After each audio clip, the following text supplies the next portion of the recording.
Hola, muy buenos días. Primero agradecerle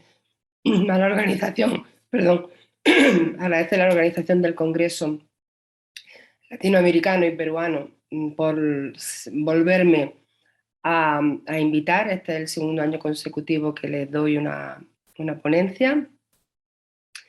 Este año hablando sobre el sistema inmunológico y en concreto, en mi caso, hablando sobre dos terapias muy importantes como la ozonoterapia y la terapia hiperbárica. En el caso de la ozonoterapia también trataremos un poquito más en profundidad los aceites ozonizados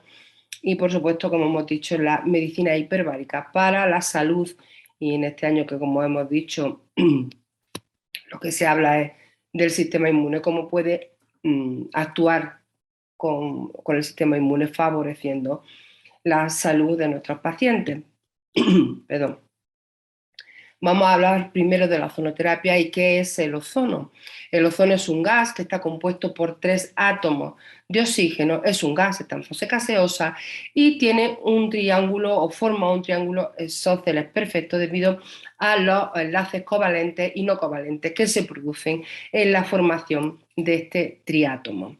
No es un radical, pero es mucho más reactivo que el oxígeno y genera fácilmente algunas especies reactivas derivadas del oxígeno y además es bastante inestable y rápidamente tiende a volver a su forma originaria, que es el oxígeno, el O2, con lo cual a 20 grados tiene una vida media de 40 minutos y a 0 grados de unos 140 minutos. Y su reactividad, el poder activarse o poder hacer función con los diferentes componentes del organismo va a depender del microambiente, es decir, de la temperatura y del pH. Por ejemplo, perdón, cuando hacemos una ozonoterapia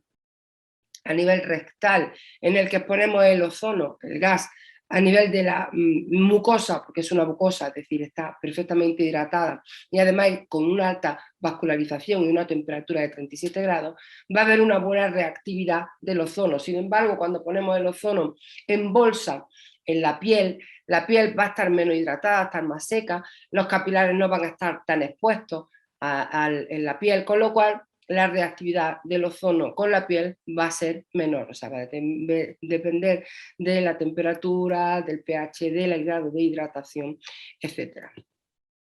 Y vamos a saber que el ozono, vamos a explicar que el ozono está también en la naturaleza, un compuesto natural y normal, aunque está en bajas proporciones. Tenemos un ozono estratosférico que es producido a través de la radiación solar, que es una alta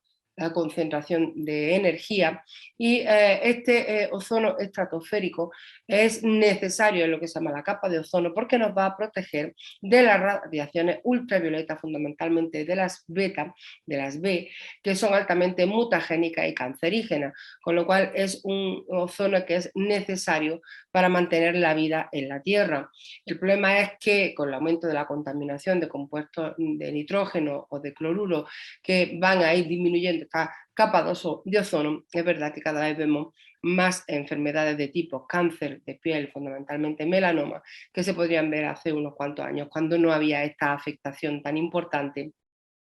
de este ozono estratosférico. Y luego tenemos un ozono troposférico que está más cerca de nosotros, a unos 10 kilómetros, que no es saludable, que está producido por la acción de la industria y del ser humano y que está relacionada con de ser perjudicial con la salud humana y del medio ambiente a través de la irritación de vía aérea, porque es muy tóxico a nivel inhalado, y producción de posibles enfermedades como enfermedades de tipo respiratorio, alérgica y, por supuesto, cáncer.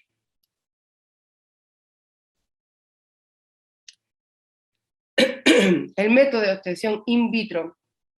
es mediante una reacción que se llama endotérmica, es decir, va a necesitar alta cantidad de calor para producirse este ozono. ¿Por qué? Porque se produce mediante una descarga eléctrica aplicada sobre el oxígeno a un alto voltaje entre 6.000 y 20.000 voltios con dos electrodos que forman este arco eléctrico, y de esta manera se va a poder transformar el oxígeno en ozono. Y es importante para saber cómo funciona el ozono, primero definir lo que es el concepto de hormesis. El hormesis es lo que dice que la dosis determina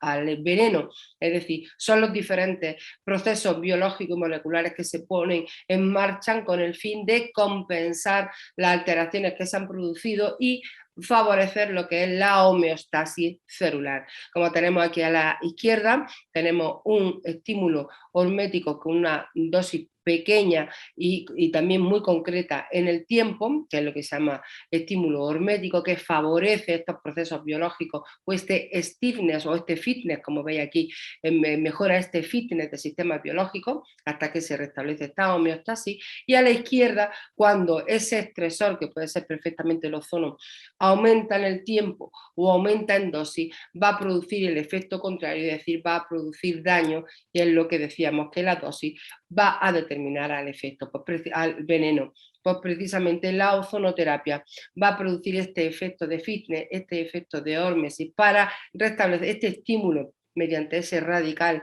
que es el ozono, el estímulo de los sistemas de defensa celulares, para mejorar esa funcionalidad de la homeostasis.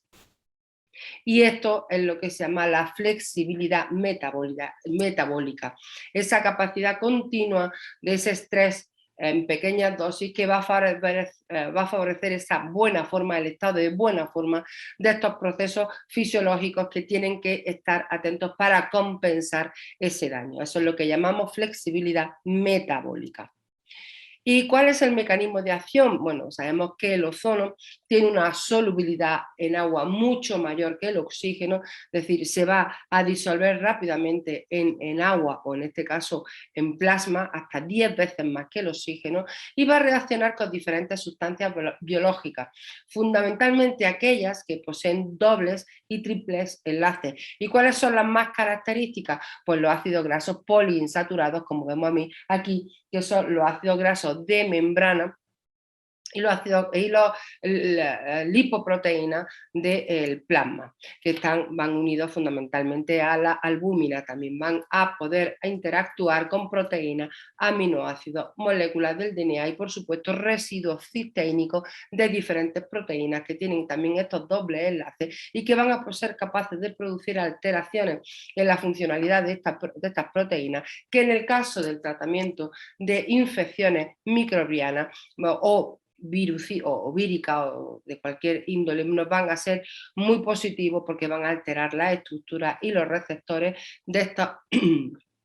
bacterias, con lo cual no van a inactivar o no van a poder entrar en la célula huésped. Entonces se produce una reactividad selectiva de estos compuestos insaturados, de estos ácidos grasos poliinsaturados, porque son dobles enlaces que son muy sensibles a esta oxidación por el ozono, necesitan una energía de activación muy baja y son muy poco sensibles a estas variaciones de temperatura, es decir, da igual que haya variaciones de temperatura, que van a reaccionar con estos ácidos grasos insaturados sí o sí. Y esta adición, este ozono junto a los ácidos grasos saturados, va a producir estas moléculas secundarias, fundamentalmente primero radicales libres, el más frecuente del peróxido de hidrógeno, y secundariamente los peróxidos del lipídicos y aldehídos, que se van a producir por una reacción secundaria que vamos a ver a continuación. Entonces se produce el ozono en dos, o sea, esta reacción del ozono se va a producir en dos fases. Una reacción inicial en la que una alta cantidad de este ozono se va a neutralizar por los antioxidantes del plasma, el ácido úrico, el ácido ascórbico, la albúmina, el alfa-tocoferol, carotenoides, bilirrubina, etcétera. Todos estos sistemas o estos compuestos antioxidantes van a ser capaces en muy poco tiempo, en medio minuto, de medio minuto a un minuto, van van a ser capaces de neutralizar a estos ozonos y una pequeña cantidad va a producir este radicales libres, fundamentalmente el peróxido de hidrógeno, que van a ser eliminados también de manera rápida estos radicales libres por el sistema antioxidante, produciéndose una disminución temporal muy concreta de unos 10-15 minutos de este sistema antioxidante y después, lo que hemos dicho de esta hormesis, y después este aumento a través del sistema antioxidante a los niveles originales. El, el radical